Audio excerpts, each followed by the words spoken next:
It's 7:43 in the morning and you haven't even made your coffee yet. Your phone is already going off. Slack, email. A calendar invite for a meeting that's happening in 9 minutes. You didn't sleep great. You meant to prep for this. You didn't. You open your laptop and there are 42 unread messages, 3 of which have the word urgent in the subject line, and one of them is from someone above you who just needs a quick update, which is never quick. You join the call. Someone's screen sharing something you've never seen before and they're asking for your input. You give it. You don't really know if it was right. The call ends. Another one starts. By noon you've produced nothing you can point to, but you've been moving constantly. By 3 p.m. you feel like you've been in a car accident in slow motion. By 6 p.m. you tell yourself, yeah, I'll catch up tomorrow. You want. You know you want. But you say it anyway because it's the only thing keeping you moving. And here's the thing, you think this is just how work is. It isn't. This is not just a heavy workload. This is not just a demanding job.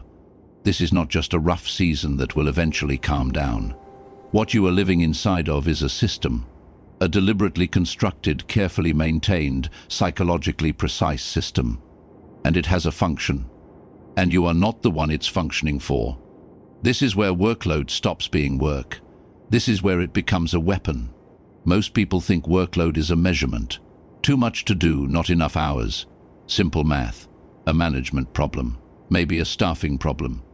And that's exactly what the system needs you to believe, because as long as you see it as a math problem, you'll keep trying to solve it with discipline. You'll wake up earlier. You'll make better lists. You'll download another productivity app. You'll optimize yourself. And the system will keep running exactly as designed, because the workload was never the problem. The workload is the tool. Here's how it actually works, and once you see it, you cannot unsee it. It operates on multiple levels at the same time, stacking pressure in ways that feel personal but are completely structural. At the task level, it looks like volume. More deliverables than any one person can reasonably complete. Deadlines that overlap. Priorities that shift without warning. You finish one thing and 2 more appear. The list never gets shorter. It gets longer. The point is not completion. The point is the feeling that you are always behind, always catching up, always slightly failing. That feeling is not a side effect. That feeling is the mechanism. At the communication level, it looks like urgency. Everything is urgent. The word gets used so often it loses meaning. When everything is urgent, nothing can be deprioritized. You cannot protect your time because every request comes with implied consequence. Respond fast or look disengaged. Miss a message and you're not a team player. The communication isn't just high volume, it's designed to keep you in a constant state of alert.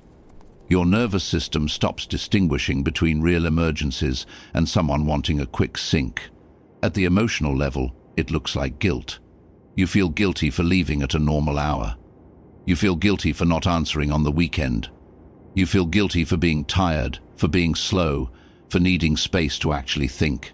The guilt is quiet and constant. It doesn't announce itself. It just sits there underneath everything, making sure you never fully stop.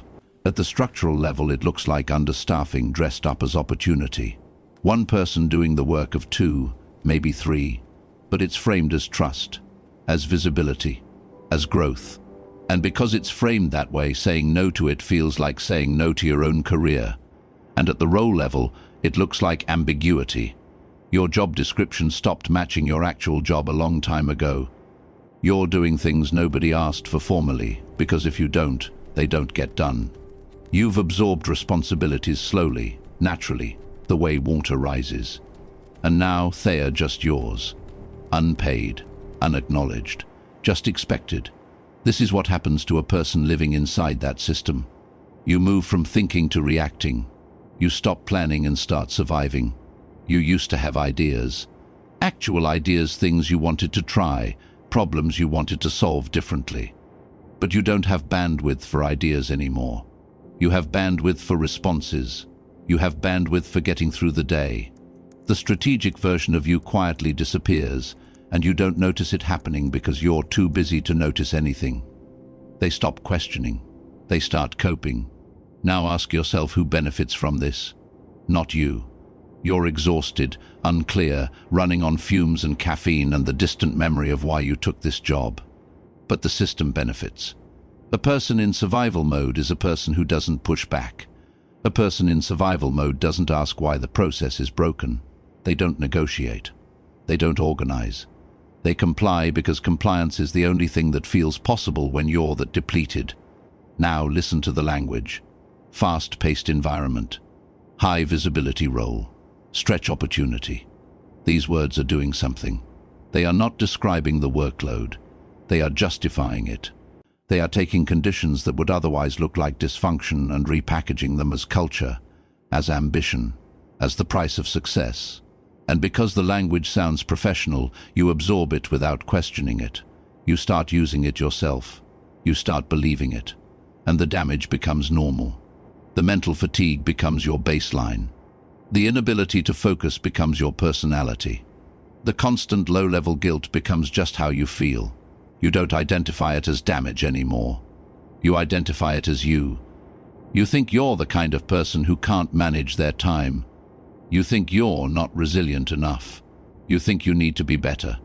You never think the system might be the problem, because the system taught you to think about yourself first. You don't think the system is broken. You think you are. And that's the trap.